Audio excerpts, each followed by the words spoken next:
Halo, perkenalkan nama saya Justinus Marcilakus. Saya akan mempresentasikan materi yang judul analisis anggaran. Yang pertama, pengertian anggaran.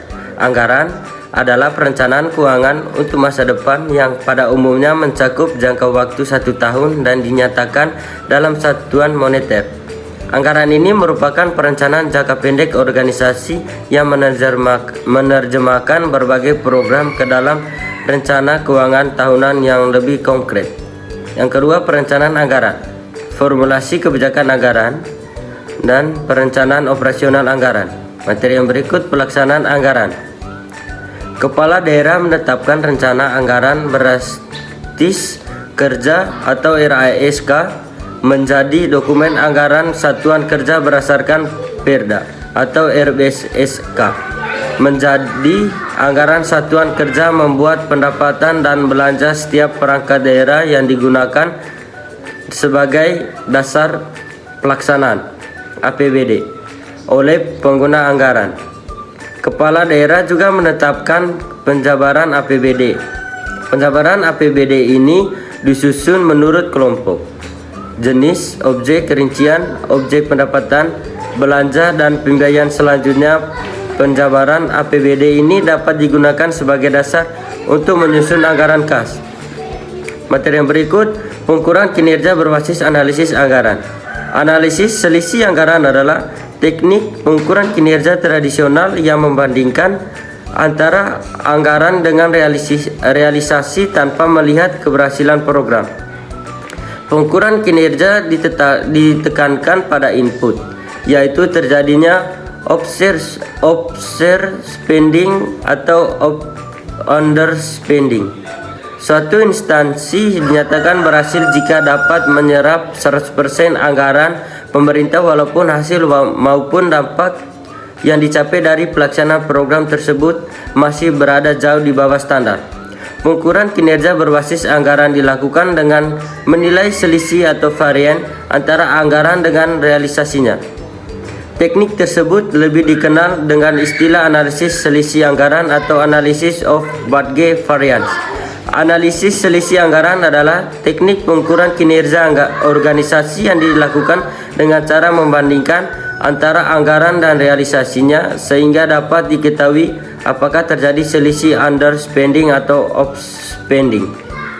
Materi yang berikut, formulasi analisis selisih anggaran. Pendekatan ini digunakan untuk menilai surplus atau defisit implementasi anggaran dalam satu periode.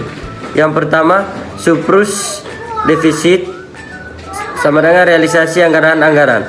Selanjutnya, analisis selisih anggaran dapat dirinci menjadi dua, yaitu analisis selisih penerimaan dan analisis selisih pengeluaran. Yang pertama, selisih penerimaan sama dengan realisasi penerimaan anggaran. Selisih penerimaan sama dengan realisasi pengeluaran anggaran pengeluaran. Materi yang berikut dalam rangka mengukur presentasi tingkat ketercapaian anggaran atas implementasi anggaran satu periode dapat diformulasikan sebagai berikut. Yang pertama, presentasi tingkat ketercapaian penerimaan anggaran. Realisasi penerimaan anggaran dibagi anggaran penerima dikali 100%.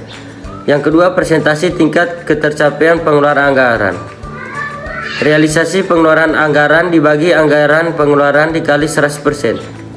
Materi yang berikut, organisasi sektor publik terutama non-profit organization, misalnya instansi pemerintah, dapat meneruskan analisis selisih anggaran ini dengan analytical predictor, yaitu dengan membuat rasio kinerja.